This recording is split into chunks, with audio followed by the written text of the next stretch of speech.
तो ओम नमः शिवाय, श्री शिवाय नमस्तुभ्यम, जय श्री महाकाल। जी हाँ भक्तों, क्या आपके भी घर में कोई ऐसा व्यक्ति है जो कि मतलब उसका विवाह नहीं हो पा रहा, आप लोग बहुत ज़्यादा परेशान हैं तो उसके विवाह को लेके कि आखिरकार उसका जो विवाह है वो क्यों नहीं हो पा रहा। तो आप लोगों को परेशान होने की बिल्कुल भी आवश्यकता नहीं है, क्योंकि आज जो मैं आपके लिए उपाय लेके आया हूँ, अगर आपको उसने ध्यान से सुन लिया और अच्छे तरीके से कर लिया तो अवश्य रूप से उसका जो विवाह है वो होना ही होना है। क्या करना है, कैसे करना है, पूरा का पूरा मैं बताने वाला हूँ और अच्छे तरीके से आपको समझाने वाला हूँ। तो बस एक एक उपाय ध्यान से सुन के अच्छे से करिएगा ज़रूर। और अगर आपने इसको अच्छे से कर लिया तो अवश्य रूप से आपके घर का जो कोई भी व्यक्ति है जिसका भी विवाह नहीं हो पा रहा, अवश्य रूप से उसका जो विवाह है वो होगा ही होगा। क्या करना है, कैसे करना है, पूरा मैं आपको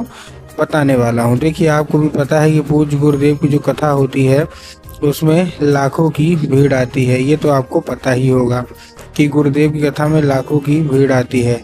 और जब गुरुदेव की कथा में लाखों की भीड़ आती है तो वहाँ ज़्यादातर जो भक्त होते हैं वो क्या करते हैं, पत्र के द्वारा अपनी इच्छा और पत्र के द्वारा अपनी मनोकामना जो होती है वो गुरुदेव तक पहुंचाते हैं। तो अभी गुरुदेव की कथा चल रही थी, आज से 4 से 5 महीना पहले की बात है। गुरुदेव की कथा चल रही थी और गुरुदेव की कथा में लाखों की भीड़ आई। अब जब गुरुदेव की कथा में लाखों की भीड़ आई तो वहाँ ज़्यादातर जो भक्त थे उन्होंने क्या किया, पत्र के द्वारा अपनी इच्छा मनोकामना जो थी ना वो गुरुदेव तक पहुँचाई।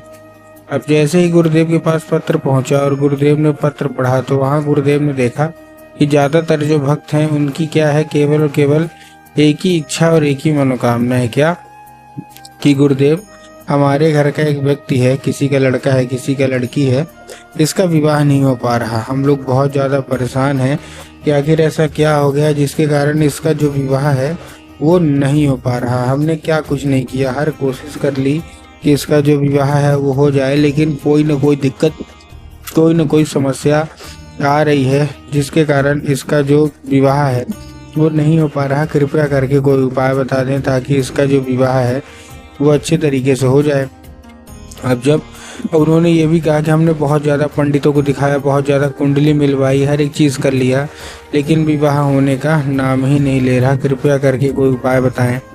अब जब ये गुरुदेव ने देखा तब गुरुदेव ने 2 से 3 उपाय बता दिए और कहा केवल और केवल ये उपाय कर लेना, तुम्हारे घर का जो कोई भी व्यक्ति है, जो कोई भी सदस्य है जिसका भी विवाह नहीं हो पा रहा ना, अवश्य रूप से उसका जो विवाह है वो होगा ही होगा।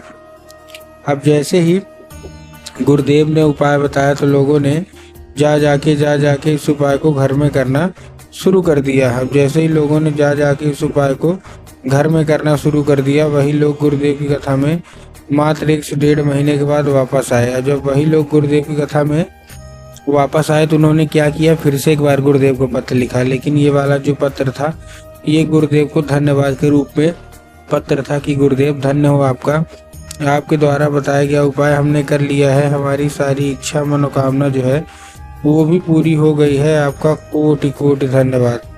तो देखिए, जो लोग भी मेरी आवाज़ सुन रहे हैं, अगर आपको भी जानना है कि आखिर ऐसा कौन सा उपाय है जिसको करने मात्र से इच्छा मनोकामना पूरी हो जाती है, तो चलिए हम बताते हैं आपको आज की इस वीडियो के माध्यम से कि आपको करना क्या है। तो बस उपाय ध्यान से सुन के अच्छे से करिएगा ज़रूर। तो देखिए, जो हमारा सबसे पहला उपाय है, इस उपाय में आपको लेना है 3 काली मिर्च और साथ में लेना है आपको 1 धतूरा। क्या क्या लेना है, 3 काली मिर्च और साथ में आपको लेना है 1 धतूरा। ले लिया। लेने के बाद आपको क्या करना है, जैसे ही आपने लिया, लेने के बाद आपको अपने बच्चे के हाथ में दे देना है, ठीक। और बच्चे के हाथ में दे के उसको भेज देना है कहाँ, सीधा सीधा शिव मंदिर। अब जैसे ही शिव मंदिर आपका जो बच्चा पहुँचेगा उसको बोलिएगा कि दक्षिण दिशा में खड़ा हो जाए और उत्तर की ओर अपना चेहरा कर ले। अब देखिए, दक्षिण और उत्तर में ना बहुत सारे लोग कंफ्यूज होते हैं कि दक्षिण क्या है, उत्तर क्या है, हमको थोड़ा साफ साफ बताओ। तब गुरुदेव ने साफ साफ बताया कि आप जिस भी शिव मंदिर जा रहे हैं उस शिव मंदिर का जिधर साइड जलाधारी होगा, आपको अपना चेहरा उधर साइड करके खड़े हो जा रहे हैं। ठीक, खड़े हो गए। खड़े होने के बाद आपको क्या करना है, एक नाम लेके, कौन सा, महादेव को बहुत ही सुंदर सा नाम है, श्रम्भेश्वर महादेव। तो आपको करना क्या है, आपको श्रम्भेश्वर महादेव का नाम लेके और उन्हीं का स्मरण करके आपको चुपचाप क्या कर देना है, अर्पित कर देना है बस। पूज्य गुरुदेव कहते हैं कि अगर आपने ऐसा कर लिया तो अवश्य रूप से इच्छा मनोकामना जो है सबकी सब पूरी होनी ही होनी है। ठीक है, ये था कौन सा हमारा, ये था हमारा पहला उपाय। अब हम चलते हैं अपने दूसरे उपाय की ओर। अब देखिए जो हमारा दूसरा उपाय है, इस उपाय में आपको लेना क्या है, इस उपाय में आपको लेना है लाल चंदन। और लाल चंदन लेने के बाद अपने बच्चे के हाथ में देके उसको भेजना है कहाँ, सीधा सीधा शिव मंदिर। अब लाल चंदन लेने के बाद जैसे ही आपका बच्चा शिव मंदिर पहुंचेगा, शिव मंदिर पहुंचने के बाद उसको बोलिएगा कि जो नंदी होते हैं ना, तो नंदी का एक पैर आगे का होता है जो कि उठा हुआ होता है। तो आपको करना क्या है, नंदी के उठे हुए पैर में, ठीक है ना, नंदीश्वर एक राइट साइड का पैर होता है जो कि उठा हुआ होता है, तो नंदी के उठे हुए पैर में नंदीश्वर महादेव का नाम लेके और उन्हीं का स्मरण करके चुपचाप क्या कर दे, अर्पित कर दे बस। पूज्य गुरुदेव कहते हैं कि जब अर्पित करे तो उसको औषधि के रूप में मांगे कि कृपया करके हमको इसको औषधि के रूप में प्रदान करिए। अब क्या होगा, अब ये औषधि का रूप ले लेगा। अब आपको करना क्या है, 5 मिनट तक खड़े रहिए, फिर वही जो पैर है उसमें अपनी उंगली लगा के मतलब ठीक उसको लेके आ जाइए घर। घर आने के बाद जहाँ आप लोग सोते हैं और जिधर साइड सर करके सोते हैं उधर साइड की जो दीवार होगी ना, उसी दीवार में इसको अर्पित कर देना है, लगा देना है। पूज्य गुरुदेव कहते हैं कि अगर आपने ऐसा कर लिया तो अवश्य रूप से इच्छा मनोकामना जो है वो पूरी होनी ही होनी है। और जो भी विवाह है जो कि अभी तक नहीं हो पा रहा, तो अवश्य रूप से जो विवाह है ना वो भी होगा ही होगा। तो उम्मीद करता हूँ आज की जितने भी मैंने आपको उपाय बताए सारे के सारे बहुत अच्छे तरीके से समझ में आ गए हैं। उपाय अच्छा लगा हो तो कमेंट बॉक्स में हर हर महादेव अवश्य रूप से लिख दे। मिलता हूँ अगली वीडियो में, तब तक के लिए सबको जय श्री महाकाल।